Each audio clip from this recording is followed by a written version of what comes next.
పాకిస్తాన్ వివాదాలకు care of address. ఈ విషయం ప్రపంచం మొత్తం తెలుసు. ఈ వివాదాల కారణంగా పాకిస్తాన్ నిరంతరం ట్రోలింగ్స్ కు గురవుతుంది. అయితే ఫిబ్రవరి 10న జరిగిన T20 వరల్డ్ కప్ మ్యాచ్లో మరోసారి పాకిస్తాన్ ట్రోలింగ్ కి గురైంది. తాజాగా పాకిస్తాన్ అమెరికా మ్యాచ్ ఆసక్తికరంగా సాగింది. పాకిస్తాన్ 32 పరుగుల తేడాతో విజయం సాధించింది. ఈ మ్యాచ్లో పాకిస్తాన్ స్పిన్నర్లు ఏకంగా 16 ఓవర్లు వేశారు. ఇదొక ఇన్నింగ్స్లో పాకిస్తాన్ వేసిన 2 అత్యధిక స్పిన్ ఓవర్లుగా నిలిచింది. 2012లో ఆస్ట్రేలియాపై 18 ఓవర్లు స్పిన్ వేసిన రికార్డు ఉంది. అయితే ఈ మ్యాచ్లో ఉస్మాన్ తారిక్ బౌలింగ్ యాక్షన్ మరోసారి చర్చకు దారితీసింది. అతని యాక్షన్ పై ఇంతకు ముందే ఐసీసీ క్లియర్ ఇచ్చినప్పటికీ కొలంబోలో కొంతమంది అమెరికా అభిమానులు అతన్ని ఆట పట్టిస్తూ కనిపించారు. ఆ వీడియో సోషల్ మీడియాలో వైరల్ అయింది.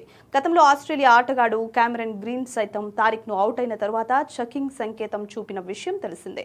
ఉస్మాన్ తారిక్ బౌలింగ్ పై ప్రస్తుతం నెటిజన్లు సైతం ఫైర్ అవుతున్నారు. ఇదెక్కడ దిక్కుమాలిన బౌలింగ్ అంటూ కమెంట్లు పెడుతున్నారు. సోషల్ మీడియాలో ఉస్మాన్ కి సంబంధించిన అనేక వీడియోలు వైరల్ గా మారాయి. ఇక తారిక్ బౌలింగ్ యాక్షన్ పై భారత మాజీ ఓపెనర్ వీరేంద్ర సెహ్వాగ్ సంచలన వ్యాఖ్యలు చేశారు. అంతర్జాతీయ స్థాయిలో ఇలాంటి బౌలింగ్ అలా అయితే వీధుల్లో ఆడే చిన్నపిల్లలు కూడా బౌలింగ్ చేయగలరు అని ఉస్మాన్ తారిక్ ను వీరేంద్ర సెహ్వాగ్ విమర్శించారు. తారిక్ బంతి విసిరే ముందు బ్యాట్స్మెన్ వైపు చూసి ఆ తర్వాత చేతితో విడుదల చేస్తున్న విధానం ప్రపంచం మొత్తం చూస్తోందని అన్నారు. ఇలాంటి బౌలింగ్ యాక్షన్ పై సమగ్ర విచారణ జరగాలని ఐసీసీకి సూచించారు. అంతర్జాతీయ క్రికెట్లో నిబంధనలు, ప్రమాణాలు ఖచ్చితంగా పాటించాల్సిన అవసరం ఉందని వీరు అభిప్రాయపడ్డారు. సెహ్వాగ్ వ్యాఖ్యలతో ఉస్మాన్ తారిక్ బౌలింగ్ యాక్షన్ ఇప్పుడు చర్చనీయాంశంగా మారింది.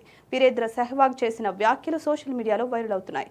అభిమానులు, విశ్లేషకులు ఈ అంశంపై మద్దతుగా నిలుస్తూ మరింత వేడెక్కిస్తున్నారు. క్రికెట్ ప్రపంచంలో మరోసారి బౌలింగ్ యాక్షన్ పై వివాదం చెలరేగే సూచనలు కనిపిస్తున్నాయి.